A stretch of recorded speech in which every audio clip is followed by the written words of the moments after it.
اگر کسی اور عورت کا معاملہ ہو تو آدمی خاموشی اختیار کر سکتا ہے، لیکن یہی معاملہ اگر بیوی سے متعلق ہو تو انسان آنکھوں سے دیکھ کر زہر کیسے پیے۔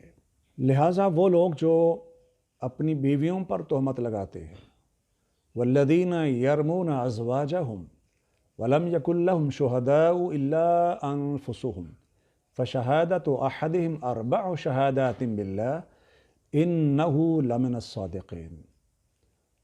تو وہ مرد جو اپنی بیوی پر تہمت لگاتا ہے وہ 4 مرتبہ اللہ کے نام کی قسم اٹھائے گا، 5ویں مرتبہ کہے گا ان لعنت اللہ علیہ ان کان من الکاذبین، اس پر اللہ کی لعنت ہو اگر وہ جھوٹوں میں سے ہو۔ یعنی اگر اس نے اپنی بیوی پر غلط الزام لگایا ہے تو اس پر اللہ تعالیٰ کی لعنت ہو۔ اسی لفظ لعنت کی وجہ سے اس پورے پروسیس کو لیان کہتے ہیں۔ عورت اگر اپنے آپ کو ڈیفینڈ نہیں کرتی تو اس کا مطلب یہ ہے کہ شوہر کے الزام کو اس نے تسلیم کر لیا ہے، لہٰذا اسے سزا دی جائے گی، اور اس کی سزا رجم ہے، چونکہ شادی شدہ کی سزا اسلام میں رجم مقرر کی گئی ہے۔ وَيَدْرَوْ عَنْهَا الْعَذَابَ أَن تَشْهَدَ 4 شہادات باللہ، اور اگر وہ سزا سے بچنا چاہتی ہے تو وہ بھی 4 مرتبہ اللہ کے نام کی قسم اٹھائے، اِنَّهُ لَمِنَ الْكَاذِبِينَ، کہ وہ جھوٹوں میں سے ہے، یعنی اس کا شوہر اس پر غلط الزام لگا رہا ہے۔ اس کی شکل یہ بنتی ہے کہ اللہ کی قسم وہ جھوٹا ہے، اللہ کی قسم وہ جھوٹا ہے، اللہ کی قسم وہ جھوٹا ہے، اللہ کی قسم وہ جھوٹا ہے۔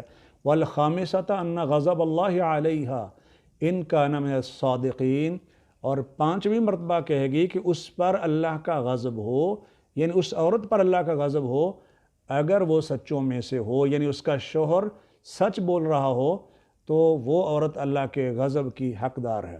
خاوند اور بیوی دونوں اس پروسیس سے گزر جائیں گے تو یہ تو طے ہے کہ دونوں سچے نہیں ہو سکتے ہیں۔ اب اگر شوہر سچا تھا تو وہ آنکھوں سے دیکھ کر زہر کیوں پیے؟ اس عورت کے ساتھ وہ کیوں رہے جس کو اس نے اپنی آنکھوں سے برائی کرتے ہوئے دیکھا ہے؟ اور اگر شوہر نے غلط الزام لگایا تھا تو یہ عورت اس مرد کے ساتھ کیوں رہے جس نے اتنی بڑی بات اس کی عزت کے بارے میں کر دی؟ حالانکہ اس کی عزت کے ساتھ اس کی اپنی عزت بھی منسلک تھی، جڑی ہوئی تھی، اس کے باوجود اتنا بڑا ایلیگیشن اس نے اپنی بیوی کے اوپر لگا دیا۔ جب دونوں اس پروسیس سے گزر جائیں گے، خاوند اور بیوی، تو یہ طے ہے کہ دونوں سچے نہیں ہیں، تو دونوں میں علیحدگی کروا دی جائے گی۔ اور یہ علیحدگی طلاقوں کی طرح نہیں ہے کہ 3 طلاقیں ہو گئی تھیں، اس کے بعد اس عورت نے کسی اور مرد کے ساتھ شادی کر لی، وہ مرد بھی فوت ہو گیا یا ان کی نہ بن سکی، اس نے طلاق دے دی، اور پھر یہ پہلے مرد کے ساتھ نکاح کر سکتی ہے۔ اور یہ نکاح کرنا مستقل زندگی گزارنے کے لیے ہو تو، ورنہ یہ ہمارے ہاں جو ہیلا کرتے ہیں کہ چند دن کے لیے نکاح کر دیں گے، اس کے بعد وہ طلاق دے دیں گے، اور اس کے بعد پھر پہلا مرد نکاح کر لے گا، تو ایسا کروانے والے پر اللہ کے رسول علیہ السلام نے لعنت کی ہے۔ تو یہ طلاقوں کے کیس میں تو امکان موجود ہوتے ہیں کہ دوبارہ ان کا نکاح ہو سکے، لیکن لیان کے کیس میں پھر یہ نہیں ہوتا، یعنی زندگی بھر پھر کبھی ان دونوں کا نکاح نہیں ہو سکتا جنہوں نے لیان کیا ہوا ہے۔ اللہ تعالیٰ فرماتے ہیں وَلَوْلَا فَضْلُ اللَّهِ عَلَيْكُمْ وَرَحْمَتُهُ، اگر تم پر اللہ کا فضل اور اس کی رحمت نہ ہوتی تو کیا ہوتا؟ وہ اللہ تعالیٰ نے بیان نہیں فرمایا، یعنی کیا کچھ نہ ہو جاتا۔